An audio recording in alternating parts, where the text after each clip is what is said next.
नमस्कार. यात्रा राष्ट्रप्रेमाची हा उपक्रम मराठा समाज हॉल इथे कार्यक्रम झाल्यापासून त्याच्या अगोदरपासूनच चालू आहे म्हणा. मित्रांनो, बिंदास बाळा या माझ्या चॅनलवर माझ्या नव्हे हा आता तुमच्या सगळ्यांचा आहे. ज्याला आनंदाने जगायचे आहे त्याच्यासाठी हे मनमोकळा चॅनल आहे.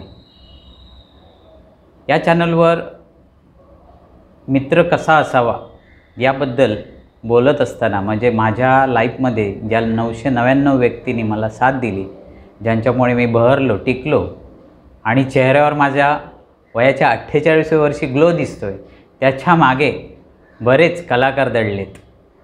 मला घडवणारे कलाकार, कसं बोलावं, कसं वागावं, कोणत्या क्षणाला कसं तोंड द्यावं हे सांगणारे स्क्रिप्ट रायटर आहेत त्याच्यात. मी त्या दिवशीच तुम्हाला म्हटले, बाळाराणी हा चित्रपटच म्हटलात तरी चालेल, अतिशयोक्ती होणार नाही. हे वयाच्या 48व्या वर्षी बोलत असताना मी आवर्जून इथे नाव घेईन त्या 999 व्यक्तीमधले पहिले टॉप 9 व्यक्तीमध्ये जर नाव घ्यायचं झालं तर प्रकाश शिरसाट तर झालेच आहेत. त्यांचे कुडाळमधले एक उद्योजक आहेत, युवा उद्योजक. मी सगळ्यांना युवा म्हणतो कारण माझे जेवढे मित्र आहेत त्यांची वय कधीच वाढणार नाहीत. आम्ही नेहमी 18 ते 21च्या पट्ट्यातच काम करतो, एनर्जिक आहेत. आणि सगळ्यात जर खोडकर, खेळकर, मजेशीर आणि खट्याळ, अजून जास्त शब्द वापरत नाही, विपरीत काहीतरी माझ्याकडून बोललं जाऊ नये. मला फक्त एकच म्हणायचं आहे, माझ्या चेहऱ्यावर जो काय ग्लो दिसतोय, थोड्या लाईटचा मी सपोर्ट घेतला आहे. वॉर्म व्हाईट आम्ही इथे वापरली आहे. ज्या व्यक्ती माझ्यासोबत आहेत त्यांच्या स्टुडिओमध्ये मी बसलो आहे. नेक्स्ट क्लिपमध्ये मी त्यांना बोलतं करतो आहे. तर त्यांच्याबद्दल फक्त एकच लाईन सांगतो आहे, आनंद, आनंदी जीवन, आनंदाची व्याख्या त्यांनी एक वेगळी बनवली आहे. अशा आनंदी व्यक्तीच्या संपर्कात मला माझे मित्र कुडाळमधील, ज्यांची कीर्ती राज्याच्या बाहेर पण आहे वेगवेगळ्या रूपाने, राजकीय क्षेत्र म्हणा किंवा सामाजिक क्षेत्र म्हणा, तर असे गुलाबी आमचे व्यक्तिमत्व, कुडाळचे गुलाबी व्यक्तिमत्व आमचे मित्र बनी नाडकर्णी. त्यांचं आज काय झालं आहे मला माहिती नाही. ते म्हणाले, नाही बाबा मी तुझ्याबरोबर बसणारच नाही. मी म्हटलं ठीक आहे, कारण माझ्याबरोबर जरी नाही बसलात तरी माझ्याबरोबर इतकी वर्ष माझ्याबरोबर साथ दिली, तुम्ही कितीही त्याचं श्रेय नाही घेतलं तरी मी ते देणार. तर इथे त्या मित्रासाठी, बनी नाडकर्णी या मित्रांसाठी मी हा व्हिडिओ करतो आहे. त्यांनी सांगितलं आहे मी इतक्यात येणार नाही, केव्हा येतील त्यांच्या इच्छेने येऊ देत. पण आज मी डिक्लेअर करतो आहे, प्रकाश शिरसाटांचं नाव घेतल्यानंतर आज मी डिक्लेअर करतो आहे की बनी नाडकर्णी ही व्यक्ती जर माझ्या लाईफमध्ये आली नसती, ह्या व्यक्तीने फार मोठं काही केलं नाही पण बरंच काही केलं. बघा वाक्य कशी आहेत, फार मोठं काही केलं नाही पण बरंच काही केलं.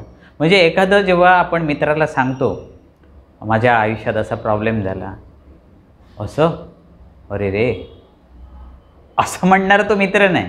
काय सांगतो, मॅड झालं आहे, चल फिरून या, चल चल खायला जाऊया. पण म्हणजे चेष्टा करणं त्या संकटाची हे शिकवलं मला कुडाळच्या बनी नाडकर्णी यांनी.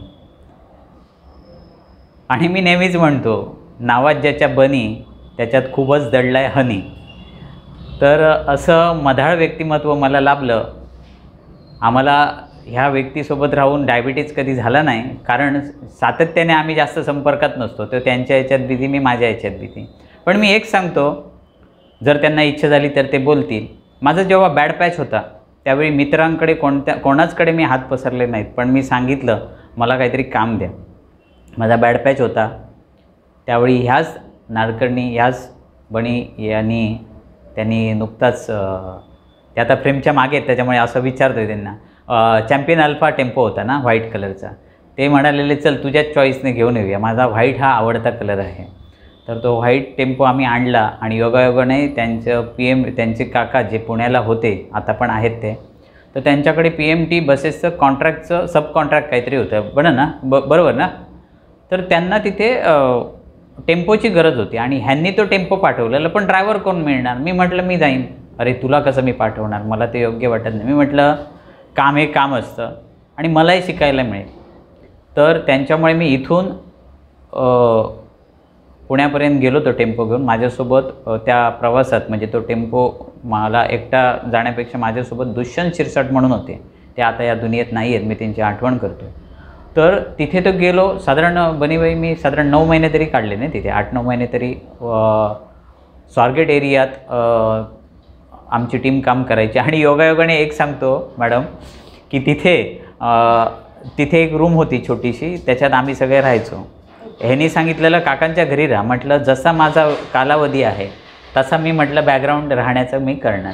माझा बॅड पॅच असताना गुड पॅचच्या माणसाची मी राहत, जसा वेळ तसा सोबतची संगत ठेवायची. मग त्याचं सिरियसनेस कळतं आणि व्हॅल्यू समजते.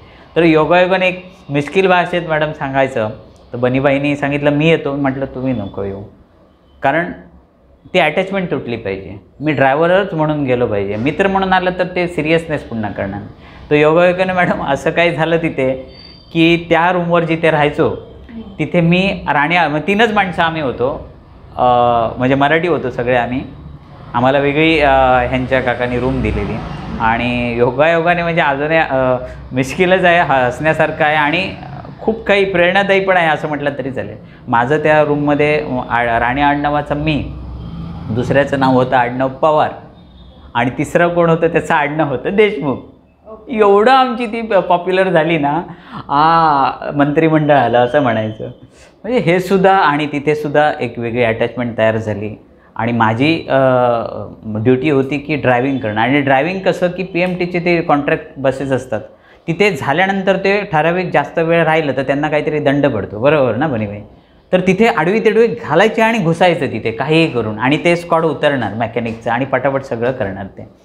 तर ते काम मी करायचो.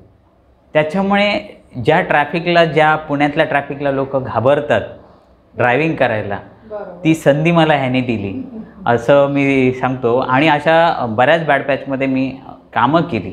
मुंबईमध्ये पण मी राहिलो. पुन्हा एकदा इथे येतो. माझा फक्त एक वेगळा गुण असा आहे की मी थोडं विषयांतर करतो, कारण असं करायचं नसतं, मग मुद्द्याला राहून बोलायचं असतं. पण काय होतं, जेव्हा आपण आयुष्यात बरंच काही सोचलेलं असतो त्यावेळी एक पुडी उघडायची सोडून दुसरीत काहीतरी उघडते.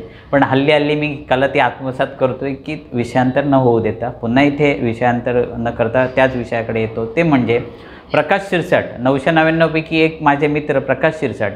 त्याच्यानंतर आता यांना कोणाला मी नंबर देत नाही आहे, तर 999 पैकीच माझे मित्र पुन्हा हे करतो आहे की बनी नाडकर्णी. तर असे मित्र खोडकर, खेळकर, चेष्टामस्करी करणारे हवेत.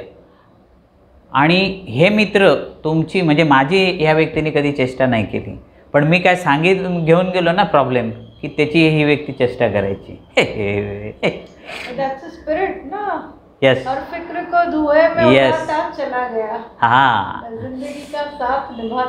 यस. तर अशी साथ लाभल्यामुळे मला जिथे जिथे प्रॉब्लेम्स आले मला वाटलंच नाही.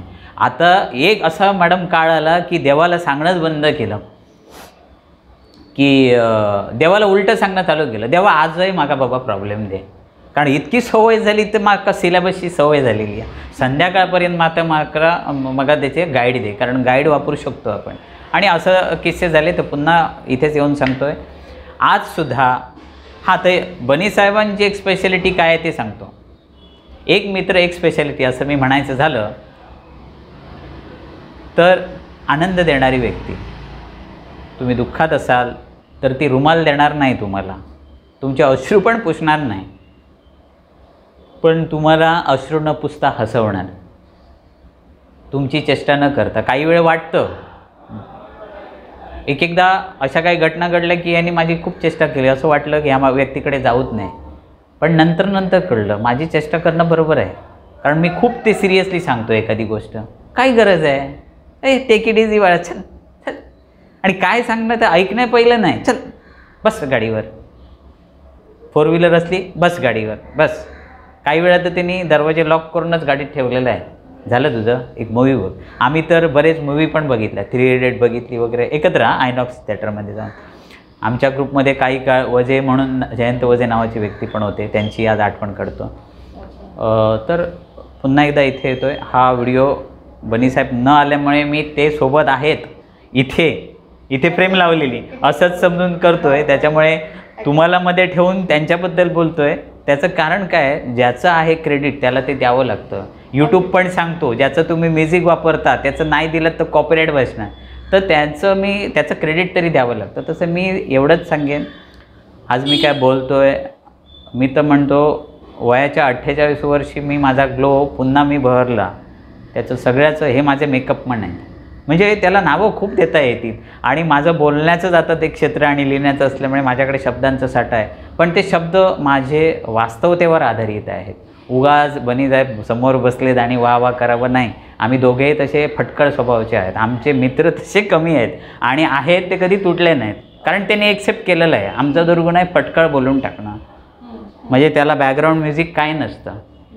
अटॅक, शोलेचे डायलॉग, गब्बरचे डायलॉग सगळे ओके. तर मग मुद्द्याकडे एकच येतो आणि एकच सांगतो, मी जे काय मिशन घेऊन चाललो आहे यात्रा राष्ट्रप्रेमाची, मी म्हणण्यापेक्षा आम्ही, माझ्यासोबत बिले साहेब आहेत, अजित कांचडे सर आहेत, बनी नाडकर्णी पडद्यामागे असतील की नाही मला माहिती नाही, पण इथपर्यंत त्यांनी जर आणलं तुमच्यापर्यंत तर ते नक्कीच पुढे असतील. कारण तुमच्याशी ओळख करून देताना त्यांनी एकच सांगितलं, चल तुला आनंदी व्यक्तिमत्व एक दाखवतो. अरे, आणि जिथे आनंद असेल, जिथे आनंदी व्यक्ती असेल तिथे मी तुटून पडतो. म्हणजे भक्ष्य म्हणजे सावज टिपायचं. तसं तुम्हाला मी काय सांगितलं, नाही आत्ताच संध्याकाळी बाराणीचं काय झालं तर म्हणजे कुठेतरी जावं लागलं तर, कारण फोन येत असतात कुठेही जावं लागतं. आणि मी नेहमी भक्ष्याच्या शोधात असतो. भक्ष्य म्हणजे चांगल्या भाषेत त्याचा असा अर्थ आहे, जो दुःखाला भक्ष्य करतो, जो आनंदी राहतो त्याला मी नेहमीच सॅल्यूट करतो. मी तुम्हाला सॅल्यूट करतो. आणि मी एकच म्हणेन की पुन्हा एकदा ह्या व्हिडिओच्या माध्यमातून मी लाईफ टाईम जोपर्यंत श्वास आहे तोपर्यंत नव्हे, मी नसलो तरी बनीभाईंचं आठवण ठेवीन. कारण जी व्यक्ती मला त्यांनी गाठ घालून दिली आहे ती नक्कीच काहीतरी नाही, बरंच काही स्पार्क आहे त्या व्यक्तीत. मी विदिन 3 सेकंदमध्ये मॅडम मी क्लिक करतो. म्हणजे तुम्ही महिला आहात म्हणून सांगत नाही. मला आमच्या अजित कांचडे सर पण, मी त्या दिवशी सांगितलं, आता आमची प्रेम कहाणी सुरू झाली आहे अजित कांचडे सरांसोबत, पण ते रसायनशास्त्रापुरती मर्यादित. तसं तुमच्याशी बोलताना मला एकच सांगायचं आहे, मी बऱ्याच वेळा मी ओक्साबोक्शी रडलो, पण झोप लागे केव्हा रडलो, म्युझिक एखादं लावायचं आणि हेच बनीबाई सांगायचे, चल आता मी सांगून बाबा थकलो, घरी जा, मी एक गाणं पाठवतो ते बघ किंवा एक मूवी बघ. आणि व्हिज्युअल आणि लिस्निंग थेरपीवर मी जगलो, हे झालं. आणि मी तर म्हणेन, तुम्ही नुसतं आनंदाबद्दल बोलत नाही आहात, आनंदाला जे लागतं, प्रत्येक माणसाला आनंदी जीवन जगण्यासाठी एक संगीत लागतं. अशी संगीत देणारी माणसं समाजात आहेत. मला तर वाटतंय मी आपलं हा इंटरव्ह्यू झाल्यानंतर आमचं मिशन नेमकं काय आहे ते सांगेन. मी बरंच माझ्या मते सकाळी 2 तास एकच सांगतो आहे, बनीभाई कसे आहेत, कारण त्यांचं सांगणंच गरजेचं आहे. कारण मॅडम सोपी गोष्ट नाही. साधारण बनीसाहेब आपल्याला 10 वर्ष की 15 वर्ष झाली मैत्रीला, आठवत नाही. जे आठवत नाहीत ती सॉलिड मैत्री, म्हणजे लिस्टवर त्याच्या डेट न लिहिलेली असं आठवत नाही. फक्त एकच आठवतं, कोणत्या मूवी बघितल्यात ते आठवतं, कुठे गेलो ते आठवतं, केव्हा भेटलो ते आठवत नाही. वाद आमच्यात घडतात, ते वैचारिक असतात, म्हणजे एखादे डिबेट शो असतात बघा लाईव्हमध्ये, तसे आम्ही एका पॉईंटवर येतो. आणि वैशिष्ट्य म्हणजे ज्या वेळी मी ह्यांच्यासोबत बसलो त्या वेळी मी घरी गेल्यानंतर 3-3 वाजता झोपलो आणि काही स्क्रिप्ट लिहिल्या. आज त्याचा उपयोग होतो मला. म्हणजे आज कोणाशी बोलताना कोणीही व्यक्ती कशा, ह्यांनी तर रंकापासून राजापर्यंत सगळ्या व्यक्तींची ओळख करून दिली आहे. आणि तुम्ही तर त्याच्यातल्या, मी असं अतिशयोक्ती होईल, काही जणांना ते आवडणार नाही, मी तर म्हणेन तुम्ही कुडाच्या लता मंगेशकर म्हणून कदाचित समोर याल. कसं आहे, तुमचे स्वरपेक्षा तुमची भावना मी विचार करतो. मी स्वरांशी कम्पेअर लता दिदींशी मी नाही करत, पण जी काय भावना आहे, समजलं की नाही. मला आता लता दिदींचा एक व्हिडिओ त्या दिवशीच मी 8 दिवसापूर्वी बघितला. त्याच्यात त्या म्हणत आहेत, एक दुःखाची लाईन आहे ती, म्हणजे त्यांनी म्हणजे आता तो विषय नको घेऊया, पुढच्या मी टॉपिकमध्ये घेईन. ते मी विचार केला की एवढ्या टॉप लेवलच्या गायिकेला सुद्धा दुःख असू शकतं पर्सनल लाईफमध्ये. अरे आम्ही कोणच नाही, म्हणजे कोणच नाही, म्हणजे आम्ही कल्पनाच करू शकत नाही. फक्त मला पुन्हा एकदा असं मी सांगतो, मी कुडाळेश्वराचे खूप आभार मानतो. या गावातल्या जे धर्मातल्या सगळ्या जाती धर्मातल्या सगळ्या देवदेवतांचे, मित्रांचे, सगळ्यांचे आभार मानतो. आणि ह्या व्हिडिओच्या सुरुवातीला मॅडमांशी हे ओळख किंवा मुलाखत करण्यापूर्वी किंवा संवाद साधण्यापूर्वी पुन्हा एकदा बनी नाडकर्णी या व्यक्तीचं नाव घेऊन मी सुरुवात करतो पुढच्या पॅचमध्ये. तर मित्रांनो, बनी नाडकर्णी यांनाही सांगा बाळासोबत संवाद साधायला काय होतं आहे. तुम्ही सगळ्यांनी सांगितलं तर ते माझ्याशी संवाद साधतील, कारण ते म्हणत आहेत की मला प्रसिद्धी नको आहे, कारण ते ऑलरेडी प्रसिद्ध आहेत. त्यांच्या प्रसिद्ध म्हणजे ज्या काय ॲक्टिव्हिटीज आहेत, आता माझ्या बघण्यात फक्त ते गेली 5-6 महिने कुठेही ॲक्टिव्हिटीजमध्ये दिसत नाही आहेत. काय कारणं आहेत, कदाचित ते बिझी असतील. आणि कुडाळमध्ये आमच्या एक मोठेपण मी सांगतो, कुडाळेश्वरच्या किमया आहे ती की क्रिएटिव्ह व्यक्तींचं हे तालुका आहे. जिल्हा तर आहेच, तालुका तर आहेच, असं आहे. तुम्ही तर बघत असाल. आणि मी त्या दिवशीच एक व्हिडिओ केला की जगातील मी आनंदी व्यक्ती, तुम्ही तो पहा. आनंदी व्यक्ती का म्हणतो आहे ते मॅडम विचार करा. 999 माणसं हेल्प करायला आहेत, 99 माणसं उपद्रव करायला आहेत. आकडा कोणाचा किती जास्त आहे बघ, असं आहे. तर पुन्हा एकदा मी बनीसाहेब, तुम्ही फ्रेमच्या मागे आहात.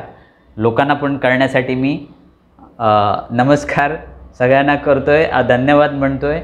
आणि पुढच्या ह्या मॅडम कोण आहेत, ह्या काय करतायत, इथे कशासाठी आल्या आहेत, मला उत्सुकता आहे जाणून घ्यायची. नक्कीच. धन्यवाद.